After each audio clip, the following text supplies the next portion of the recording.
शिव पुराण श्री रुद्र संहिता प्रथम खंड पांचवा अध्याय।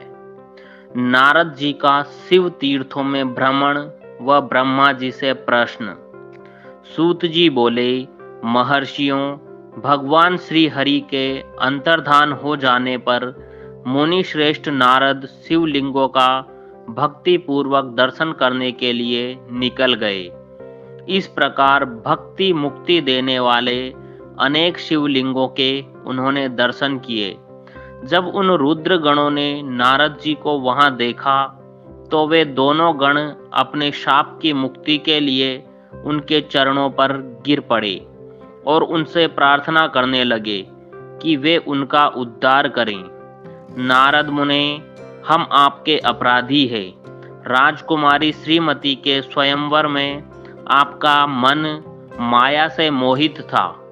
उस समय भगवान शिव की प्रेरणा से आपने हमें शाप दे दिया था। अब आप हमारी जीवन रक्षा का उपाय कीजिए। हमने अपने कर्मों का फल भोग लिया है।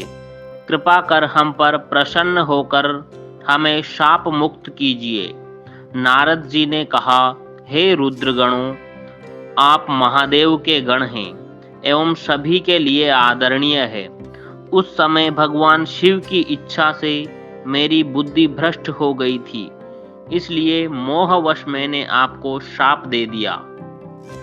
आप लोग मेरे इस अपराध को क्षमा कर दें, परंतु मेरा वचन झूठा नहीं हो सकता, इसलिए मैं आपको शाप से मुक्ति का उपाय बताता हूँ। मुनिवर विश्वा के वीर्य द्वारा तुम एक राक्षसी के गर्भ से जन्म लोगे।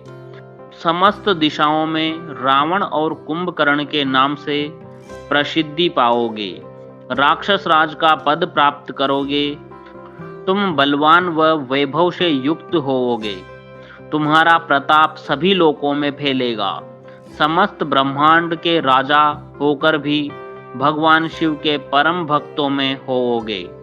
भगवान शिव के ही दूसरे स्वरूप श्री विष्णु के अवतार के हाथों से मृत्यु पाकर तुम्हारा उद्धार होगा तथा फिर अपने पद पर प्रतिष्ठित हो जाओगे। सूत जी कहने लगे कि इस प्रकार नारद जी का कथन सुनकर वे दोनों रुद्रगण प्रसन्न होते हुए वहां से चले गए और नारद जी भी आनंद से सराबोर हो मन ही मन शिव जी का ध्यान करते हुए शिव तीर्थों का दर्शन करने लगे।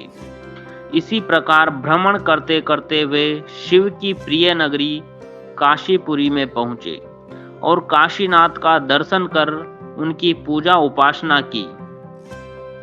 श्री नारद जी शिव जी की भक्ति में डूबे उनका स्मरण करते हुए ब्रह्मलोक को चले गए।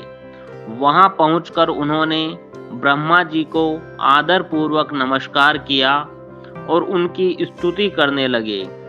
उस समय उनका हृदय शुद्ध हो चुका था और उनके हृदय में शिव जी के प्रति भक्ति भावना ही थी और कुछ नहीं।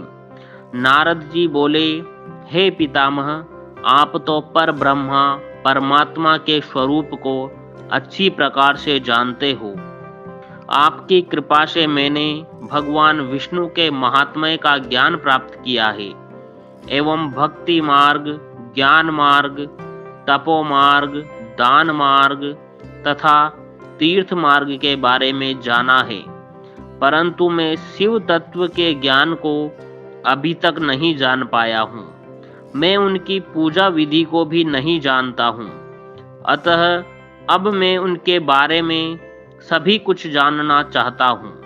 मैं भगवान शिव के विभिन्न चरित्रों, उनके स्वरूप तथा वे सृष्टि के आरंभ में, मध्य में किस रूप में थे, उनकी लीलाएं कैसी होती है और प्रलय काल में भगवान शिव कहाँ निवास करते हैं, उनका विवाह तथा उनके पुत्र कार्तिकेय के जन्म आदि की कथाएं मैं आपके श्रीमुख से सुनना चाहता हूँ।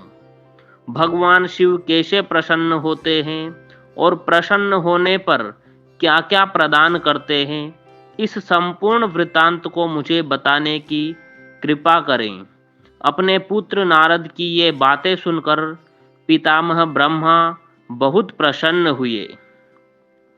यह अध्याय यहीं समाप्त होता है।